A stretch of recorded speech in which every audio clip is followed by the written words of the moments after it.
That's also a sign of a dysfunctional state government.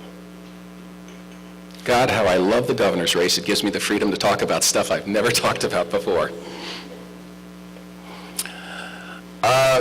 So the COAH, Council on Affordable Housing, and I will use COAH because it's a shorter term, was the reaction.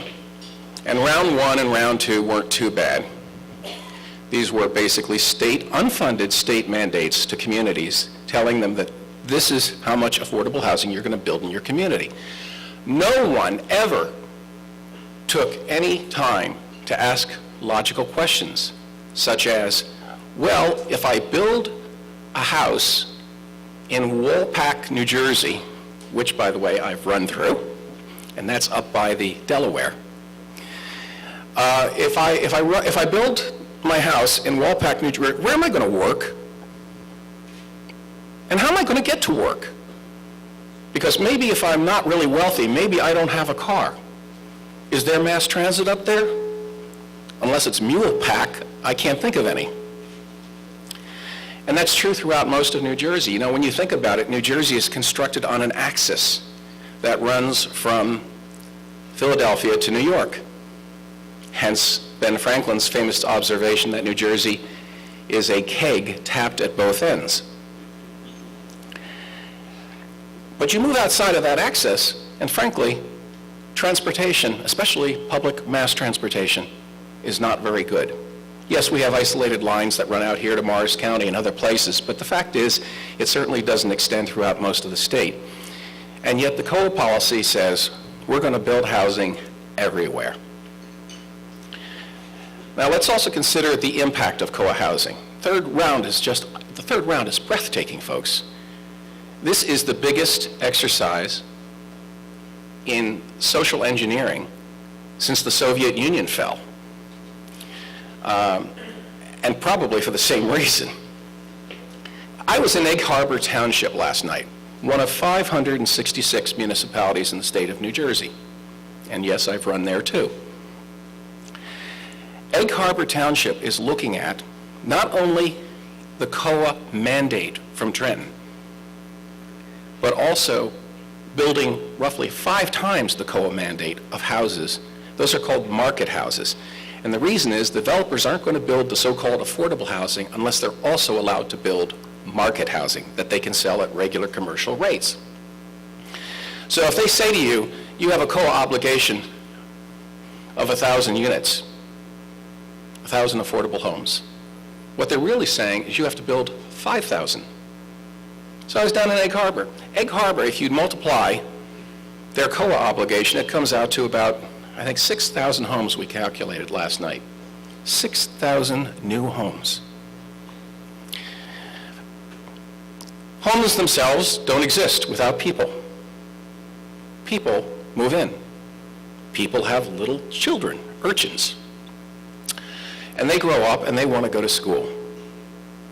So what this means is this one particular town, and by the way, there are worse examples. I've seen Mawa's figures, and it's like 8,000 homes they're talking about there. Figure about 1.5 kids per house, ballpark, rough estimate. 6,000, so you're talking about 9 to 10,000 kids coming into the system. Do you know how much 10,000 kids cost to educate? We're talking probably close to $100 million a year, every year. And oh, by the way, I didn't include the construction costs of probably another 25 schools, because you're going to have to build primary schools. They're usually like about 1 school for every 500 kids. Secondary schools, high schools. Figure the average high school today might be 2,000, 2,500 kids. The costs are absolutely staggering. Total unfunded mandate emanating from Trenton, New Jersey.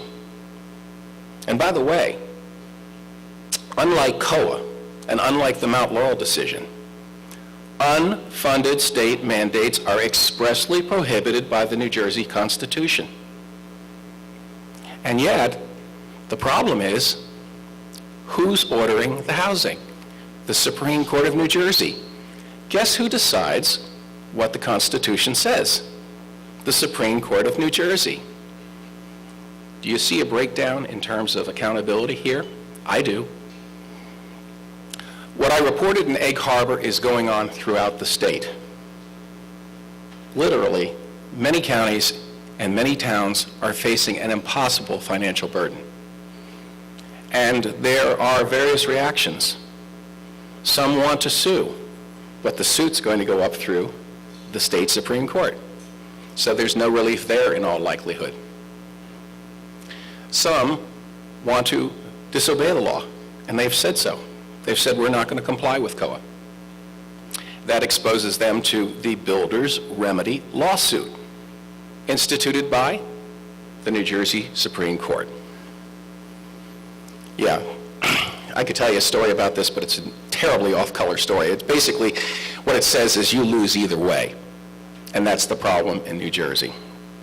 Others are trying to say, well, we'll change it through the legislature. There is no chance of that happening, ladies and gentlemen.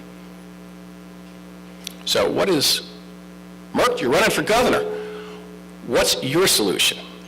I'll give you my solution, and I'll tell, but before I do that, I want to just say one other thing. It's not the only issue. COAH is one of two major issues that impact your property taxes. And you know, it's interesting, when you're youngsters, you probably look out and say, property taxes, schmopperty taxes, who really cares all that much? Because you don't have to stroke the checks. Believe me, as you get older and you have to write the checks, it's going to matter a lot to you.